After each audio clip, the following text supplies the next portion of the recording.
JBNN will keep you informed. I'm Michelle Jones. Hi guys, please remember to like, subscribe and share the video. And in the news, probe launched after cop fatally shoots spouse's ex-lover.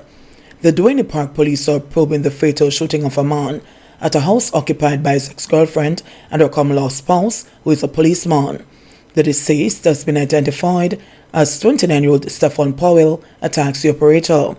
It's reported that Powell was shot repeatedly after he allegedly gained entry to the house through a window and proceeded to attack his ex-girlfriend with a ratchet knife. It is understood that the policeman discharged 9 rounds in the direction of Powell, who was hit multiple times.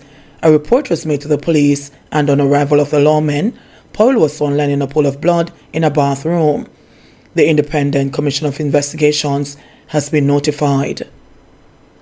3 charged in St. Catherine for alleged lottery scamming. The St. Catherine South Police have charged 3 people for breaches of Jamaica's lottery scam laws following an operation last week in Phoenix Village, Portmore, St. Catherine. They are Noel Romeo Martin, 21, a farmer and rafter of Hagel's in Scheme in Trelawney. Rivaldo Cousins, also known as Raheem, 20, a music producer of Rio Nuevo, St. Anne, and Javel Watson, 22, a bearer of St. Jago Grove in Spanish Town, St. Catherine. They were among 11 people, including a woman, who were detained during the raid on a house on July 17. The police electronic devices were found during thorough searches of the premises. The 3 have been charged for breaches of the Law Reform Fraudulent Transactions Act, while the other 8 individuals have been released pending further investigations. In the wake of the raid, the police are reminding house owners and property managers to be cautious when choosing potential tenants. Body of woman found in St. Anne. The body of an unidentified woman was found along the Cranbrook Road or the Landover Main Road in St. Anne on Sunday. A police source said that the woman was found with a pillowcase around her head at approximately 7 a.m.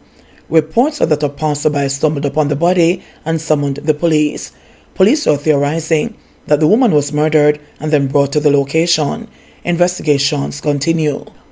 Jamaican athlete Nathan Reed dies in car crash in the U.S. Jamaican athlete and University of Wyoming UW student Nathan Reed died in a car crash on a United States highway in Wyoming on Monday morning. According to reports, Reed's vehicle was traveling westbound on US Highway 1820, about 5 miles east of I-25 near Orange Junction and south of Douglas, Wyoming. The exact time of the accident has not yet been determined. Road construction workers discovered Reed at the crash site early Monday morning.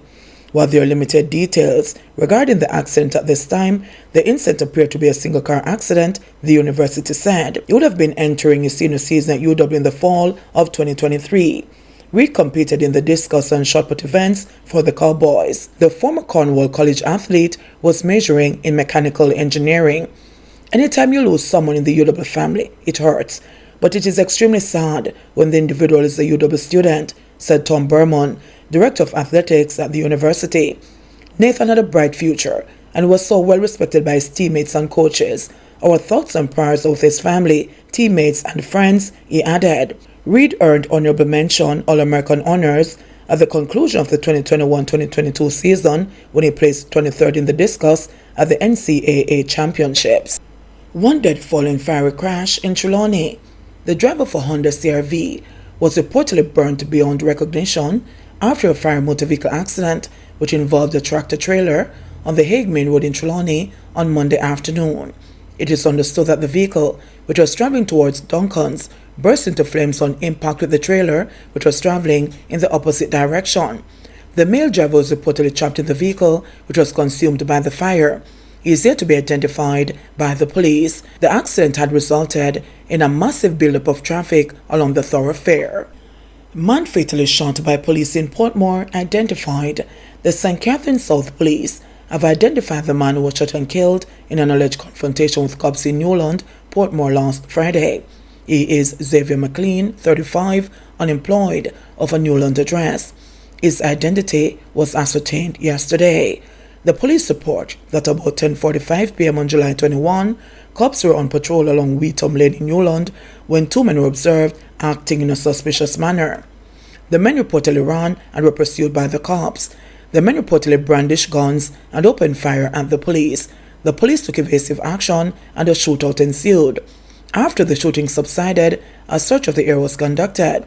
McLean was found slumped over the back of a car with a Beretta Storm pistol, loaded with a magazine containing 7 rounds of .40 cartridges in his possession, according to the police. The injured man was taken to the Spanish Town Hospital, where he was pronounced dead. Warmington walks out of Integrity Commission Oversight Committee meeting. Everard Warmington walked out of Tuesday's Integrity Commission Oversight Committee meeting after he was stopped in his attempt to speak about the character of a senior director at the Integrity Commission. Warmington accused Committee Chairman Edmund Bartlett of saying the truth before leaving the meeting at Gordon House earlier. Bartlett expressed his disappointment with the contemptuous remarks about the Integrity Commission, some of which have come from committee members. He appealed for committee members to assume postures that will result in the best outcome of the review of the Integrity Commission Act. This committee's function is to do just one thing: to ensure that the integrity of the operations of this democracy that we love so much is held and preserved. We have no desire or intention whatsoever to weaken institutions that we create, he said, adding that the committee's job to review and make recommendations are only in relation to strengthening the capacity of the institution to serve the purpose for which it is designed. But Warmington challenged Barrett's line of reasoning, stating that he would not be prevented from asking questions which he deemed to be relevant. Warmington subsequently left the sitting. I think that what we want to do is to enable everyone to feel that whatever comes out of this committee is going to be fair and just, and that it will inure to the highest level of protection of the rights of everyone. What you said, there should be an assumption or disruptive to a person, maybe the person's feeling. I asked specifically. Let me finish. No. I have a right to speak just as you are any other member. As long as I asked the question of the director. Again, I'm stated whether there anyone in his team that was a politically exposed person. You didn't allow us to get to it. You ruled me, then shouldn't go there. The issue I asked, and I mentioned then that Ryan Evans was a political advisor to the Dr. Peter Phillips, and I might go further, that he applied member, for a job. Member. No. Please, I have member. A right to ask the questions. I did not say you don't have a right, but I'm trying to say, let's make this meeting what we want in fact to do. Not to be, this committee at this meeting is to receive the reports. I wish that we receive the reports and that we treated them appropriately. Yes, but at the same meeting I asked the question, he refused to allow me to. Let me finish, Chairman. You can make a statement after. You made your statement, nobody interrupted you. I have the same right as you do. I stated then that Mr. Ryan Evans was a political advisor to Dr. Peter Phillips. I go further. He applied for a job, a senior position in ministry. And I know for a fact that the ministry did not employ him because of his political activity and involvement. And therefore, this is something that the Jamaica ought to know, that a senior director at the Integrity Commission is a political activist.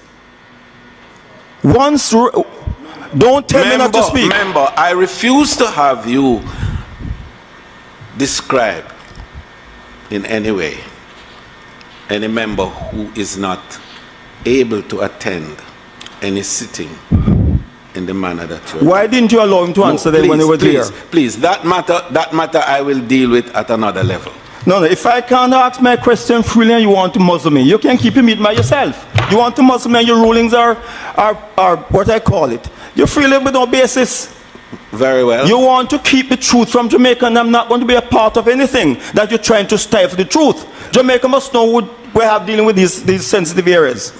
Member, there is decorum and there is respect in all of these matters, and I wish that you would preserve that. You're telling me about decorum and respect. Thank you very much. I asked the question very decently and in no raw customs. Don't tell me about decorum and respect. I'm trying to get the truth. Is that disrespect? Please. It seems you want to encourage all form of things, and that's wrong, and it must not be exposed. I'm not going to be a party to anything that trumps the truth. Jamaica should know. You can keep your committee by yourself.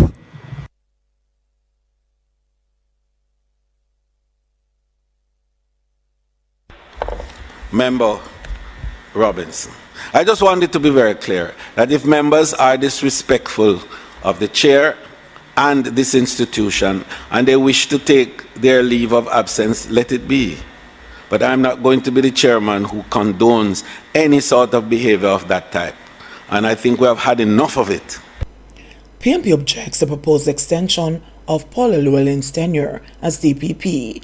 The People's National Party PNP says it is objecting to any attempt to extend the tenure of the Director of Public Prosecutions, Paula Llewellyn. The PNP says it has been brought to its attention that the Andrew Holness-led government intends to bring a bill to Parliament today to amend the Constitution in order to facilitate a further extension of the DPP's tenure. PNP President Mark Golding says the move by the government raises serious concerns about democratic governance and the principles of constitutional reform. Golding says despite the fact that the Constitution requires consultation with the leader of the opposition in relation to the appointment or extension of the tenure of the DPP, there has been no consultation with him on the proposed constitutional amendment. He says the tabling and passing of such a bill in the House of Representatives on the same day will preclude due consideration and properly informed debate on the matter. Golding noted that the opposition will also reconsider its participation on the Constitutional Reform Committee as the matter has also not been discussed at that level. He says if the government proceeds with this course of action, the opposition will be seeking legal advice with a view to taking the matter to the Constitutional Court. Car theft on the rise in Upper St. Andrew. The St. Andrew North Police, in seeking to curtail rampant car thefts in Havendale and Meadowbrook, have seen a ballooning of the practice in other sections of the division. According to the police, there are also concerns about the reluctance of victims to report the theft of their vehicles.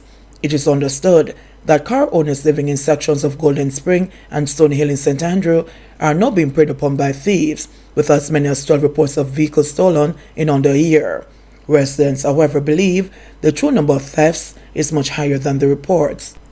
Last September, 2 were stolen in one night during a party and several were broken into. It's almost as if they are sure to get away.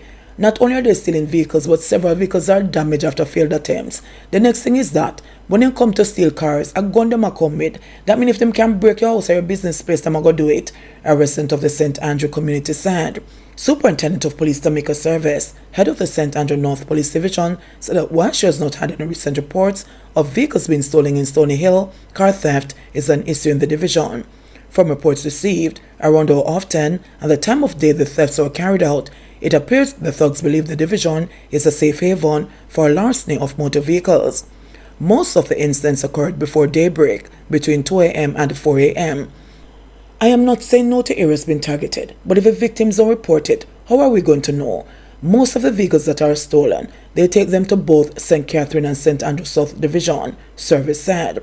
According to Service, the Criminal Investigation Branch generally treats with car stealing, but because of prevalence in certain areas that she inherited when she took over the division, a special unit was created. We have formed a special unit to treat with the larceny of motor vehicles. When I came last September, the issue with the larceny of motor vehicles was really concentrated in Havendale and Meadowbrook. It was probably 6 a week or more. Since we have formed the team, we have not had that issue in Havendale, but it appears that the effect has ballooned right across the division. Our team has extended across the division to treat with it, she said. The latest car theft occurred last Thursday in the wee hours of the morning in Stony Hill. According to reports received, a grey Mark X was stolen from inside a driveway on Seaview Road. According to residents, that was the second Mark X stolen from the community in recent times. The other, belonging to a popular entertainer, was stolen in April. It is understood that neither of the incidents was reported, but the vehicle belonging to the entertainer was found scrapped in St. Catherine. Service Edge was baffled as to why owners would settle for millions of dollars in losses rather than report to the police. She said the police have had success in recovering stolen vehicles.